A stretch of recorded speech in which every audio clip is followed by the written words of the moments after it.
কি ব্যাপার? এত রাতে তুমি আমার রুমে আসছো কেন? বাসর রাত করতে আসছি, চলো বাসর রাতের কার্যক্রম শুরু করি। ফাইজলামি পাইছো?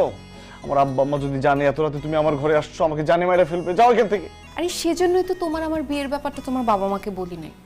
তোমার বাবাকে একটুখানি ইমোশনাল ব্ল্যাকমেল করেই আমি তোমাদের বাসায় ঢুকে গেছি। এখন তুমি যদি আমার সাথে বাসর রাত না করো তাহলে আমি তাদেরকে সত্যি কথাটা বলে দিব। আমি বলে দিব আমাকে রেখে পালিয়ে যাও আমার সেই স্বামী আর কেউ না তুমি। না না না, আমি তোমাকে বিয়ে করছি তাতে কি হয়েছে? আমি বাসর করবো না, পরে বাচ্চা হয়ে যাবে, তুমি পার্মানেন্টলি আমাদের বাসায় থাকবা, তাই না? সেই সুযোগ আমি তোরে দিব না শয়তান। ঠিক আছে, তুমি যেহেতু বাসর করবে না তাহলে আমি তাদেরকে সবকিছু জানাই দিই।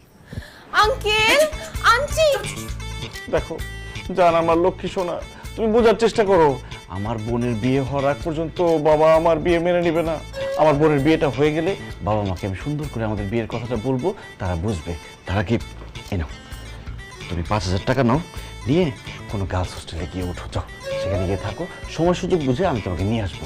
যাও, এখন আব্বা আম্মা ঘুমিয়ে আসছে, এই সুযোগে তুমি বাসা থেকে পালাই যাও, যাও যাও। তোমার কি মাথা খারাপ হয়েছে?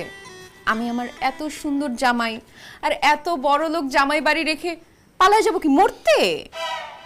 আমি এখানেই থাকবো। আর যতদিন পর্যন্ত তুমি তোমার বাবা মাকে আমাদের বিয়ের কথাটা না বলবা ততদিন পর্যন্ত আমি তোমার সাথে পলায় পলায় প্রেম করব। পালিয়ে পালিয়ে প্রেম করার কিন্তু মজাই আলাদা, বোকাটা বুঝে না। বুঝি, আমি সবই বুঝি। এবার প্রেমের মজা আমি তোরে বুঝাইতেছি। তুই বাড়ি থেকে বেরোবে না তো তোর বাপ বাড়ি থেকে বেরোবে। বেরো হারামজাদি, বেরো বেরো বেরো। না না না না না।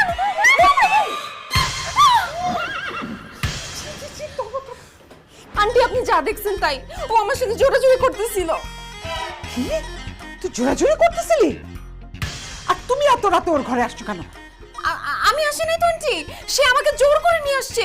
আমি বাঁচাও বাঁচাও করে চিৎকার করতে নিছি, সে আমার মুখ চেপে ধরে তারপরে নিয়ে আসছে। মাসুম, তুই ওকে জোর করে কেন তোর ঘরে আনছিস? মানে সে তো আমাদের বাসায় নতুন আসছে, তো সে তো অনেক কিছু চিনে না জানে না, তাই জিজ্ঞেস করতে ডাক দিছি যে আপনার কিছু লাগবে কিনা।